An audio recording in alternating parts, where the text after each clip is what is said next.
ஜீவனை நஷ்டப்படுத்தினான் அவனுக்கு லாபம் என்ன? மனுஷன் தன் ஜீவனுக்கு ஈடாக என்னத்தை கொடுப்பான். அடுத்து வாசிக்கலாம். மனுஷகுமாரன் தம்முடைய பிதாவின் மகிமை பொருந்தினவராய் தம்முடைய தூதரோடும் கூட வருவார். அப்பொழுது அவனவன் கிரியைக்கு தக்கதாக அவனவனுக்கு பலனளிப்பார். அல்லேலூயா. இதோ மனுஷன் உலகம் முழுவதையும் ஆதாயமாக்கி கொண்டாலும் அவன் ஆத்துமா நஷ்டப்படாத, ஜீவன் நஷ்டப்பட்டால், ஆத்துமா நஷ்டப்பட்டா அதுக்கு என்ன ஈடு கிடைக்கும்? இந்த உலகத்துல அவன் சம்பாத்தியம் பண்ண வேண்டியதான். ஆனா சம்பாத்தியம் பண்ணுகிறதுல முதன்மையான சம்பாத்தியம் ஆத்துமா நஷ்டப்படாம, ஆத்துமா அதாவது ஜீவன் கர்த்தருக்கு நேராக பிரியமாய் இருந்து ஜீவனை சம்பாதித்துக் கொள்ள வேண்டும். இது உலகத்துல இன்றைக்கு காட்டக்கூடிய விளம்பரங்கள், செய்திகள், எல்லா ஆலோசனைகள் எல்லாம் எப்படி ஆயினும் சம்பாத்தியம் பண்ண. ஒரு 41 வயசு ஆகுது. நான் இந்த ஏதோ ஒரு வேலையில நான் வாலண்டியர் ரிட்டைர்மெண்ட் வாங்கிட்டேன். ஆனா இப்போ நான் ஒரு நாளைக்கு ஒரு மாசத்துக்கு இவ்வளவு லட்சம் சம்பாத்தியம் பண்ணுதேன். என்னுடைய பண மதிப்பு இப்ப இத்தனை கோடி இருக்கு. எப்படின்னா என்னென்ன வகையில நான் பிசினஸ் பண்றேன். உலகத்துல ஆலோசனைகள் பல வரும். இப்படி சம்பாத்தியம் பண்ணு, இந்த பிசினஸ்ல எப்படி டெவலப் பண்ணலாம், வெற்றி இதை பெறலாம், இதுல இந்த பிசினஸ் பண்ண இவ்வளவு லாபம் இருக்கும். ஆனால் அதெல்லாம் தேவையா இருந்தாலும் அதற்கு மேலாக வேதம் சொல்லுகிறது, உன் ஆத்துமா நஷ்டப்படாதபடி நீ எச்சரிக்கையா இருக்கணும். அதாவது உன் ஜீவன் நஷ்டப்படாதபடி. எல்லாரும் இந்த உலகத்துல ஒரு நாள் சம்பாத்தியம் பண்ணி வைக்கிறது அவனுக்கு சொந்தம் கிடையாது, நிரந்தரம் கிடையாது. அதையெல்லாம் விட்டுட்டு போக வேண்டியது இருக்கும். அவன் மரித்த பின்னால ஒண்ணு கொண்டு போக முடியாது. அவன் பெட்டியில எதையும் வைக்க மாட்டாங்க. இடையில ஒரு சின்ன வெள்ளிக்கொடி கடந்தா கூட பிடுங்கி எரிஞ்சிருவான், எடுத்துக்கொடுவான். இந்த உலகத்துல எதையுமே மனுஷன் என்ன செய்ய முடியாது, கொண்டு போக முடியாதுங்க. எந்த ஒரு சின்ன ஒரு மோதிரமோ, ஒரு சின்ன காத்துல போடுங்க கடுக்கமோ, ஒரு மூக்குத்தியோ எதையும் விட்டு வைக்கிறது இல்ல. அவன் சம்பாத்தியம் பண்ணினது எதையுமே அவன் கொண்டு போக முடியாது.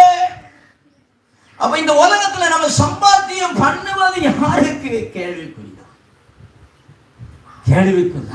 உலகம் முழுவதும் நீ ஆதாயமாக்கி கொண்டாலும் ஆத்துமா நஷ்டப்பட்ட. அப்ப என்ன? ஆத்துமா நஷ்டப்படாம இருக்க, அதாவது ஜீவன் கர்த்தருக்கு நேராக எப்போது இருக்கணும், பரிசுத்தமாய் இருக்கணும், தெய்வ பயத்தோடு நடக்கிறவனாய் இருக்கணும். இந்த உலகத்தில வருகிற அந்த வாரங்களுக்கு, இருளுக்கு, எல்லா நாச மோசங்களுக்கு இடம் கொடுக்காத மனுஷனாய் இருக்கணும். பணம் வந்துட்டாலே எல்லா பாவம் வந்துடும் இல்லையா?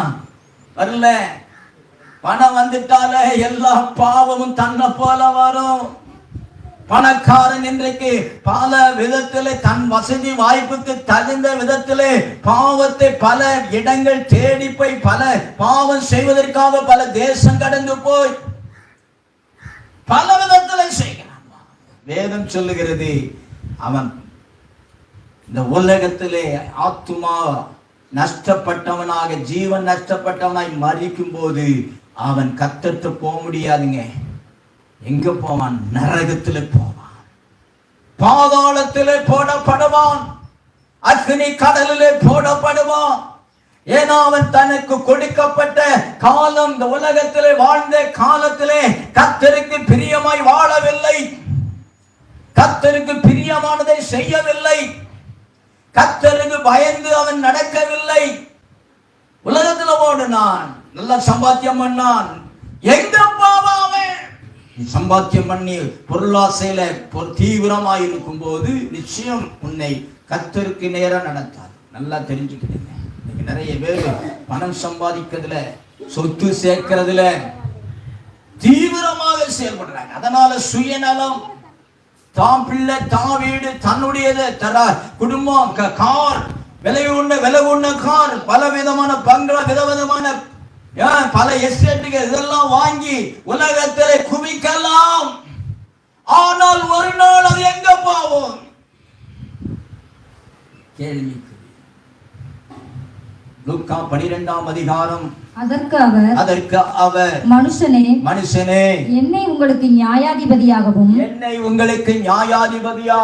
பங்கிடுகிறவனாகவும் வைத்தவன் யார்? இன்னைக்கு பொருளாசை சொத்தை சேர்த்து வைத்து ஒரு அப்பா மரிக்கிறார் என்றால் பிள்ளைகள் இன்றைக்கு சொத்தை பங்கிடுவதிலே பெரிய குழப்பமாக, போராட்டமாக, பங்கிட முடியாதபடி கோர்ட்டில போய் நிற்கிறார்கள். ஆனா அன்றைக்கு இதை கர்த்தர் வேதாகமத்திலே சொல்லி வைத்திருக்கிறார் ஒரு ஓமையாக. பாருங்கள், அங்கு தொடர்ந்து வாசிக்கலாம். பின்பு அவர் அவர்களை நோக்கி பொருளாசையை குறித்து எச்சரிக்கையாயிருங்க. ஏனெனில் ஒருவனுக்கு எவ்வளவு திரளான ஆஸ்தி இருந்தாலும் அது அவனுக்கு ஜீவன் அல்ல. நல்லா தெரிஞ்சுதா? ஜீவன் அல்லது ஆத்துமாதயம் அல்ல. எவ்வளவு பொருளாசை இருக்குது, நிறைய சொத்து, அதனால அவனுக்கு ஜீவன் இல்லை. அதனால அவன் பரலோகம் போக முடியாது. வாசிக்கலாம். அல்லாமலும் ஒரு ஓமையை அவர்களுக்கு சொன்னார். ஐஸ்வர்யமுள்ள ஒருவனுடைய நிலம் நன்றாய் விளைந்தது. அப்பொழுது அவன் நான் என்ன செய்வேன்? என் தானியங்களை சேர்த்து வைக்கிறதற்கு இடமில்லையே.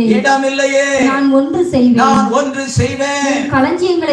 என் களஞ்சியங்களை இடித்து பெரிதாக கட்டி எனக்கு விளைந்த தானியத்தை என் பொருட்களையும் அங்கே சேர்த்து வைத்து பின்பு ஆத்துமாவே உனக்காக அநேக வருஷங்களுக்கு அநேகம் பொருட்கள் சேர்த்து வைக்கப்பட்டிருக்கிறது. நீ இளைப்பாரி புசித்து குடித்து பூரிப்பாயிரு என்று என் ஆத்துமாவோடே சொல்லுவேன் என்று தனக்குள்ளே சிந்தித்து சொல்லிக் கொண்டான்.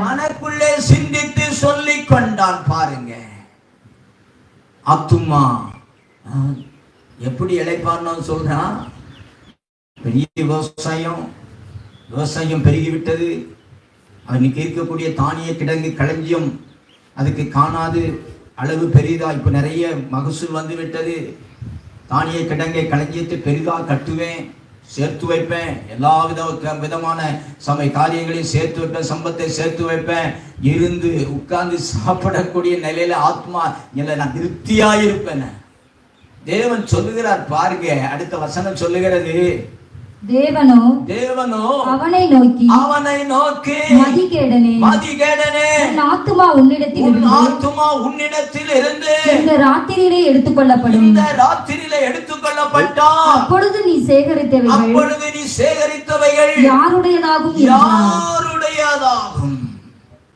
நாள் பிரயாசப்பட்டு சேர்த்து வச்சியே, நீ திருப்தி அடைஞ்சிருக்கியே. நான் இவ்வளவு காலம் சேர்த்து வச்சது உட்கார்ந்து சாப்பிடுவேன், 2-3 தலைமுறை சாப்பிட முடியும் சொல்றிய. இன்னைக்கு நீ செத்து போன ராத்திரியே உன் உயிர் ஜீவன் உன்னை விட்டு எடுக்கப்படுதுன்னா இந்த சொத்துல யாருக்கு போகும்? மரித்த சொத்து போவதில் இது போதான் யாருக்கு போகும்னு அது பின்னால் இங்க சொல்லுவாரு. பாருங்க, அது மீண்டும் அந்த வசனத்தை வாசிக்கலாம். தேவனோ அவனை நோக்கி மதிகேடனே உன் ஆத்துமா உன்னிடத்திலிருந்து இந்த ராத்திரியிலே எடுத்துக்கொள்ளப்படும். பாருங்க, ஆத்துமா அதான் ஜீவன் எடுக்கப்பட்டதுன்னா அப்பொழுது நீ சேகரித்தவைகள் யாருடையதாகும். ஜீவாத்துமா பரமாத்துமாட்டு போகும்னு சொல்லி நம்ம இந்து சகோதரர்கள் சொல்லுவாங்க. நல்ல ஒரு பயபக்தியானவங்க சொல்லுவாங்க, நம்ம ஜீவாத்மானா பரமாத்மாட்ட போகணும். அதான் நம்ம ஜீவன் பிதாவிட்ட போகணும். அப்ப என்ன அப்படின்னா, ஜீவன் எடுக்கப்பட்டால் இங்க எடுக்கப்பட்டு அது பிறகு போறது எங்க அப்படிங்கிறது கேள்விக்குறி. இவன் என்ன செய்தானோ அங்க வாஸ்தவம்ல மத்தேயு 16:27 அவன் கிரியைகளுக்கு தக்க கைமாறு, அவன் கிரியைக்கு தக்க கைமாறு. அவன் ஜீவனை எடுத்த பின்னால அதுக்கு பின்னால அவன் இந்த உலகத்துல செய்த நன்மை தீமை எல்லாம் ஒரு நாள் கணக்கு கேட்கப்படும். அங்கே சொல்லப்பட்டிருக்கிறபடி அவன் செய்த கிரியைகள் அந்த 27வது வசனம் வாசிக்கலாம். 16:27. மனுஷகுமாரன் தம்முடைய பிதாவின் மகிமை பொருந்தினவராய் தம்முடைய தூதரோடும் கூட வருவார். அப்பொழுது அவனவன் கிரியைக்கு தக்கபடி அவனவனுக்கு பலனளிப்பார். கடைசி நாட்கள் நியாய தீர்ப்பு உண்டாகிற அந்த நாட்களிலே இதோ அவன் கிரியைக்கு தக்க பலன் இருந்த அந்த உலகத்தில் நீ சேர்த்து வைத்தது எங்க போகும்? இங்க அப்படிதான் வர ஜீவன் எடுத்தாச்சு, சொத்தெல்லாம் சேர்த்து பெருசாக்கிட்டேன், களஞ்சியத்தை கிடிச்சு பெருசாக்கிட்டேன், சம்பத்தை நில போலாம் காரு சொத்து பங்களா எல்லாம் நிறைய இறக்க உட்கார்ந்து சாப்பிடுன்னு சொன்னியே, இன்னைக்கு ராத்திரி ஓன் ஜீவனை எடுத்துருவோம், அதுக்கு பின்னால அது யார் அனுபவிப்பா? நல்ல கேள்விங்க. அப்படிதானே கேட்காரு. அதுதான் சாலமோன் பாருங்க பிரசங்கி 2 எழுதுறாரு.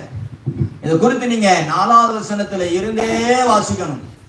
நான் எவ்வளவு சொத்து சேர்த்தேன், என்னெல்லாம் செய்தேன், எதெல்லாம் சம்பாத்தியம் பண்ணி வைத்திருக்கிறேன்னு சாலமோன் அந்த பிரசங்கில பாருங்க 2ஆம் அதிகாரம் 4ஆம் வசனத்திலிருந்து வாசிக்கலாம். நான் பெரிய வேலைகளை செய்தேன், செய்து எனக்காக வீடுகளை கட்டினேன், திராட்சை தோட்டங்களை நாட்டினேன், எனக்காக தோட்டங்களையும் சிங்கார வனங்களையும் உண்டாக்கி அவைகளில் சகல வகை கனி விருட்சங்களையும் நாட்டினேன். மரங்கள் பயிராகும் தோப்புக்கு தோப்புக்கு நீர் பாய்ச்சுகிறதற்கு குளங்களை உண்டு பண்ணினேன். வேலைக்காரரையும் வேலைக்காரிகளையும் சம்பாதித்தேன். வீட்டிலும் வேலைக்காரர்கள் பிறந்தார்கள். எனக்கு முன் எருசலேமில் இருந்த எல்லாரை பார்க்கிலும் ஆடு மாடு முதலாக 2 ஆஸ்திகள் எனக்கு இருந்தது. 2 ஆஸ்திகள், அதிகமான ஆஸ்திகள் எனக்கு உண்டு. வெள்ளியையும் பொன்னையும் ராஜ சம்பத்தையும் மாகாணங்களில் உள்ள பொருட்களையும் சேகரித்தேன். சங்கீதக்காரரையும் சங்கீதக்காரிகளையும் மனுபுத்திரருக்கு இன்பமான பலவித வாத்தியங்களையும் சம்பாதித்தேன். எனக்கு முன் எருசலேமில் இருந்த எல்லாரை பார்க்கிலும் நான் பெரியவனும் திரவிய சம்பன்னனும் பாருங்க. என்னை விட எவனும் பெரிய ஆளு கிடையாது, என்ன முன்னையே அவன் எழுப்பு இல்லை அப்படிங்கிற மாதிரி சொல்றேன். அப்படி சொல்லும் போது இங்க பின்னால் அவரே சொல்றாரு பாருங்க. கூட சொல்லிட்டு 16வது வசனம் வாசிக்கலாம். மூடன் என்றாலும் ஞானி என்றாலும் என்றைக்கும் நினைவில் இருப்பதில்லை. இப்பொழுது இருக்கிறதெல்லாம் வருங்காலத்தில் மறக்கப்பட்டு போ. எல்லாம் செத்து போறவன் எல்லாருக்கும் மரணம் உண்டான மரணத்துக்கு பின்னால அவன் நினைவு இருக்குமா? அவன் பொருள் நினைவு ஒண்ணு இருக்கு. அதான் சொல்றாரு, வாசிக்கலாம். மூடன் எப்படி சாகிறானோ அப்படியே ஞானியும் சாகிறான். ஆகையால் இந்த ஜீவனை வெறுத்தேன். சூரியனுக்கு கீழே செய்யப்படும் கிரியைகள் எல்லாம் எனக்கு விசனமாய் இருந்தது. எல்லாம் மாயையே மனதுக்கு சஞ்சலமாய் இருக்கிறது. சூரியனுக்கு கீழே நான் பட்ட பிரயாசத்தை எல்லாம் வெறுத்தேன். பாருங்க, எல்லாம் சம்பாத்தியம் பண்ண, எல்லாம் செய்தேன். ஆனாலும் சூரியனுக்கு கீழே இந்த உலகத்துல செய்த எல்லா காரியங்களும் மனசுக்கு சஞ்சலமா இருக்கிறது. ஏன்னா எல்லாத்தையும் வெறுக்கிறேன். ஏன் அப்படின்னா பின்னால வாசிக்கலாம். எனக்கு பின் வர போகிறவனுக்கு அதை நான் வைத்து போக வேண்டியதாகும். அங்க கேட்டார்ல, இன்னைக்கு ராத்திரி உன் ஜீவனை எடுத்துட்டு அவன் சொத்து யாருக்கு போகணும்? இங்க பதில் கொடுக்கிறார் பாருங்க.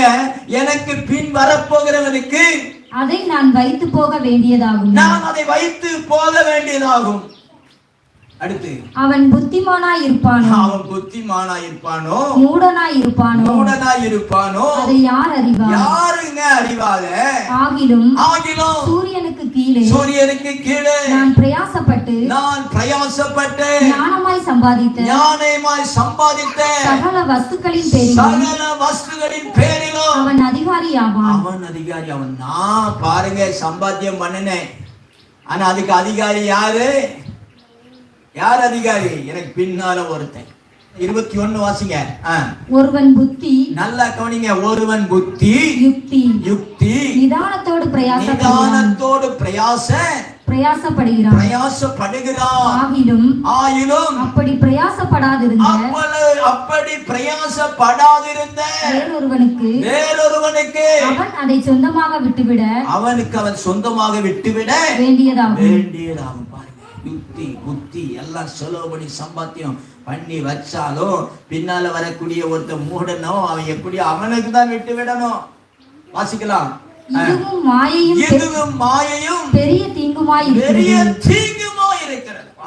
கர்த்தர் தீர்க்கதரிசனமா சொன்னதுதான். பண ஆசையினால பொருள் ஆசையினால அநேகர் சாக்கடைக்குள்ள கிடைக்காங்க. பண ஆசை பொருள் ஆசையினால இந்த உலகத்துல இவங்களுக்கு தெரிஞ்சுக்கணும். நீங்க சாக்கடைனா பல விதத்துல சொல்லலாம். அருவருப்பான செயல்கள்ல பணத்துக்காக அதுல ஈடுபடுகிறான், பொருளாசைக்காக எதையில்லாம விட்டு கொடுக்கிறான். வேசித்தனம், விபச்சாரம், இதெல்லாம் சாக்கடை. அது பரலோக ராஜ்யத்துக்கு கொண்டு போக விடாது. வேதம் சொல்லுகிறது எபேசியர் 5:5 விபச்சாரக்காரனாவது அசுத்தனாவது விக்கிரக ஆராதனைக்காரனாவது பொருளாசைக்காரனாவது தேவனுடைய ராஜ்யமாகிய கிறிஸ்துவின் ராஜ்யத்திலே சுதந்திரம் அடைவதில்லை அறிந்திருக்கிறீர்களே. நல்லா கவனிங்க. அங்க முதல்ல என்ன சொல்லப்பட்டிருக்கு? விபச்சாரக்காரனாவது அசுத்தனாவது. அருவருப்பான உலகமெல்லாம் விளம்பரமாய் காட்டப்படுகிறது. மாயை, பணம் சம்பாத்தியம் பண்ணுவதற்கு பல விதமான அருவருப்பான காரியங்கள் மாடலா காட்டப்படுகிற உலகம். அடுத்தது பார்க்கிறோம் விக்கிரக ஆராதனை. இன்னைக்கு மலிந்து கிடைக்குது. அங்க போனா எனக்கு பெரிய ஆசீர்வாதம் கிடைச்சது, எனக்கு அது கிடை. நல்லா தெரிஞ்சுக்கிடுங்க, ஆசீர்வாதத்துக்கா மட்டும் எங்க அலையாதங்க. அதை விட மேலானது என்னன்னா, என் ஆத்துமா ரட்சிக்கப்படணும். ஆத்துமா நஷ்டப்பட கூடாது, என் ஜீவன் நஷ்டப்பட்டு விடக்கூடாது. அதாவது பாவத்தில் இருந்து விடுதலை பெற்ற மனுஷனாய், பரிசுத்தமாக்கப்பட்ட மனுஷனாய், மனம் திரும்பினவனாய், நான் ரட்சிக்கப்பட்டவனாய் தேவ சமூகத்தில் இருந்தால் தானே ஒரு நாள் என் ஆத்துமா நஷ்டப்படாதபடி அவர் வரும்போது நான் நிற்க முடியும். அல்லேலூயா. தேவ சமூகத்தில் நான் மனம் திரும்பின மனுஷனாய், நீதிமானாய் இருக்கும். என் ஆத்துமா நஷ்டப்படாமல் இருக்க, என் ஜீவன் நஷ்டப்படாமல் இருக்க, இந்த உலகத்தின் பொருளோ சம்பாத்தியமோ அது என்ன செய்யாது? ரட்சிக்காது. என் ஆத்துமா ரட்சிக்கப்பட, ஜீவன் ரட்சிக்கப்பட்டதாக, ஆத்துமாவை நஷ்டப்படாமல் இருக்கப்பட்டதாக நான் இதை காத்துக்கொள்ள. பாவம் மன்னிப்பின் விடுதலை வேணும். எப்படி வரும்? தேவ சமூகத்திலே வந்து அமர்ந்திருக்க வேண்டிய நேரம் அமர்ந்திருக்கணும். கர்த்தரை ஆராதிக்க வேண்டிய இடத்திலே ஆராதிக்கும் போது, பாவங்களை அறிக்கையிடும் போது, நான் பரிசுத்தமாகும் போது, இந்த உலகத்தில் இருந்து என்னை பிரித்தெடுக்கப்பட்ட நிலையிலே தேவன் என்னை நடத்துகிறதை நான் உணரும் போது, எனக்கும் கர்த்தருக்கு இருக்கிற உறவை நான் புதுப்பிக்கும் போது, அவர் வரும்போது நான் தைரியமா நிற்க முடியுங்க. அல்லேலூயா. உலகம் முழுவதையும் ஆதாயப்படுத்திக் கொண்டாலும் ஆத்துமாவை இழந்தா ஒண்ணுமே இல்லைங்க. எங்க ஓடினாலும் எப்படி உழைச்சாலும் கர்த்தருக்கு பிரியமா இருக்கணும். கோழி எங்க ஓடி எப்படி மேய்ஞ்சிக்கிட்டே இருக்கும், அங்க மேய்ஞ்ச மாதிரி இருக்கும், இங்க மேய்ஞ்ச மாதிரி இருக்கும். ஆனா சாயங்கால நேரம் பார்த்தா கூட்டுல வந்து வாரம் முழுவதும் நீங்க எங்க ஓடினாலும் ஞாயிற்றுக்கிழமை ஆராதனைக்கு தேவ சமூகத்துல வந்துட்டீங்கன்னா ஆராதனை வழியாக அப்பாட்ட சொல்லி தெரிஞ்சோ தெரியாமலோ செய்த பாவங்களை அறிக்கையிட்டு, இது தாவீது சொல்லுவானே, என் பாவத்தை நினைக்காதங்க ஆண்டவரே, என் பாவத்தினால் என்னை தள்ளி விடாதங்க ஆண்டவரே, உமது பரிசுத்த ஆவியை எடுத்து விடாதங்கன்னு சொல்லி ஜெபம் பண்ண மாதிரி நீங்க தேவ சமூகத்துல வந்து நின்று ஜெபிக்கிறவர்களா இருந்தீங்கன்னா உங்க ஜீவன் நஷ்டப்படாது. கர்த்தர் வரும்போது நீங்க பயப்பட வேண்டாம். ஏன்னா உங்களுக்கு வைத்திருக்கிற தேசத்தை நீங்கள் சுதந்திரமாக்கிக் கொள்வீங்க. ஹல்லேலூயா.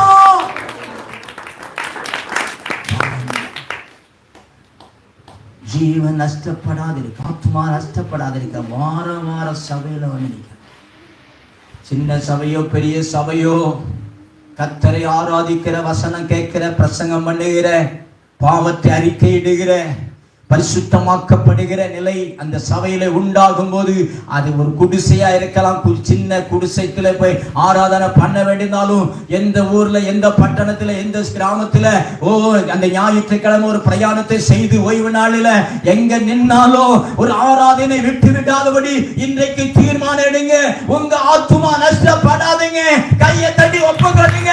அப்பா, நான் உங்களை விட்டு பிரியாதபடி தேவ ஞானம் எனக்கு உண்டாகட்டும் சொல்லுங்க. ஹல்லேலூயா. எல்லாம் ஜெபம் பண்ணுவோம்.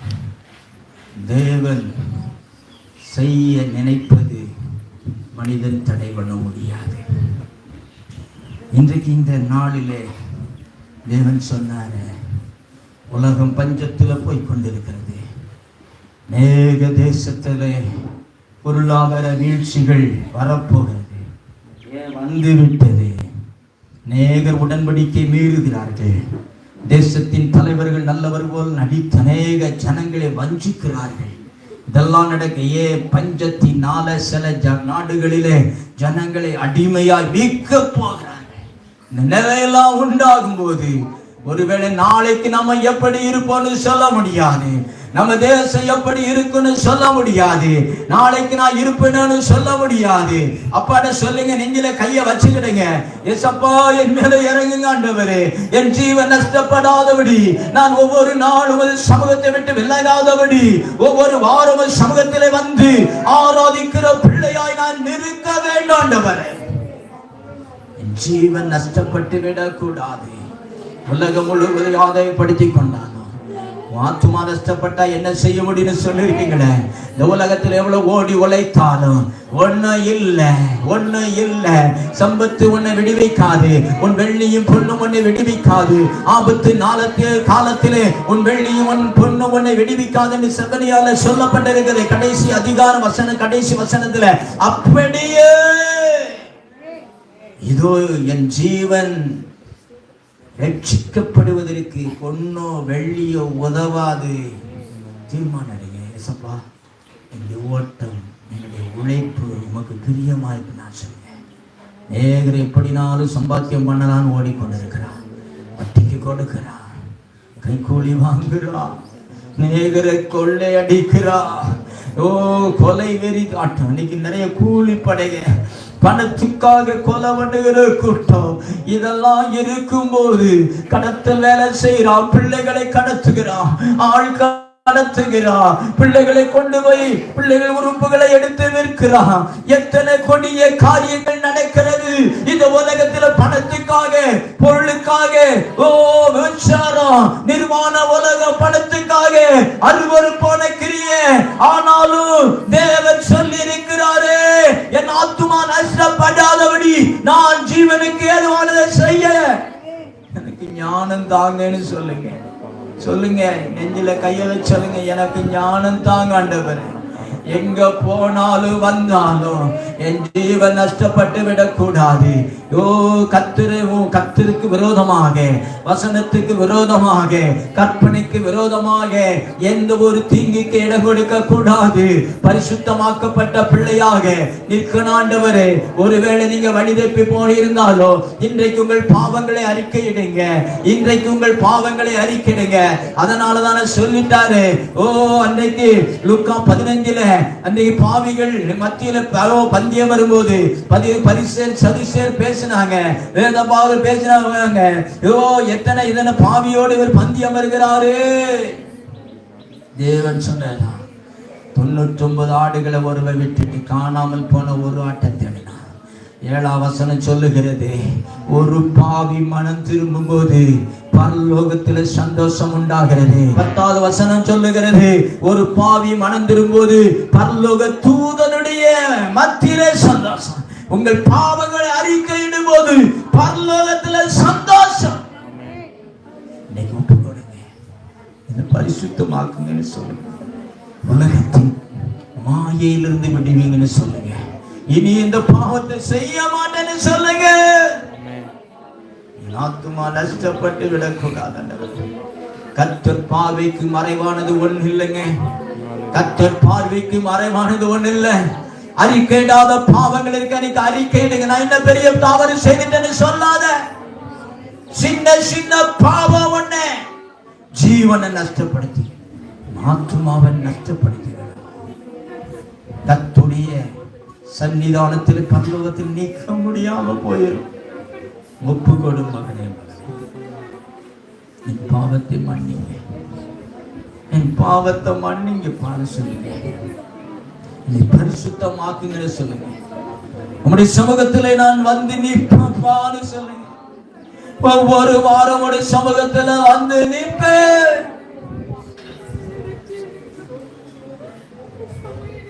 நான் நம்புறேங்க ஆண்டவரே, பரிசுத்தமாக்குங்கன்னு சொல்லுங்க.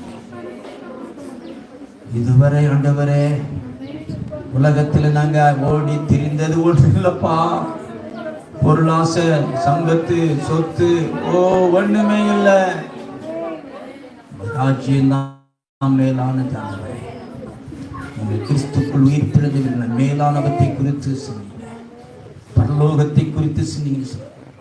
பரலோகத்தின் அனுபவங்களை குறித்து, பரலோகத்தை சொந்தமாக்குறதை குறித்து, ஆத்துமா ஆதாயப்பட்ட நிலைகளை குறித்து சிந்திக்க உடைய கிருபை வெளிப்படட்டும். ஒவ்வொரு நாளும் அது வசனத்துக்கு நேராக எங்கள் மனது திருப்பப்படுவதாக சொல்லுங்க. ஜெபங்களை கேட்கிறவரே உமக்கு நன்றி. வந்திருந்த ஒவ்வொரு பிள்ளைகளையும் இந்த பிரசங்கத்தை கேட்கிற லைவ்ல கேட்கிற நீ கேட்க இருக்கிற ஒவ்வொரு குடும்பங்கள், ஒவ்வொரு சகோதரனை சகோதரி ரட்சிக்கிறார். ஆத்துமா நஷ்டப்படாதபடி தேவன் செய்கிறார். இயேசுவின் நாமத்தில் ஜெபிக்கிற எங்கள் நல்ல பிதாவே, ஆமென். மாபெரும் விடுதலை உபவாச கூட்டம் மாதந்தோறும் முதல் ஞாயிற்றுக்கிழமை காலை 10 மணி முதல் பிற்பகல் 3 மணி வரை நடைபெறுகிறது. தேவ செய்தியாளர் திதீம் பீட்டர் பால் அவர்கள். சியோன் ஜெபக்கூடாரம். தொடர்புக்கு 9942466553 மற்றும் 908005899923.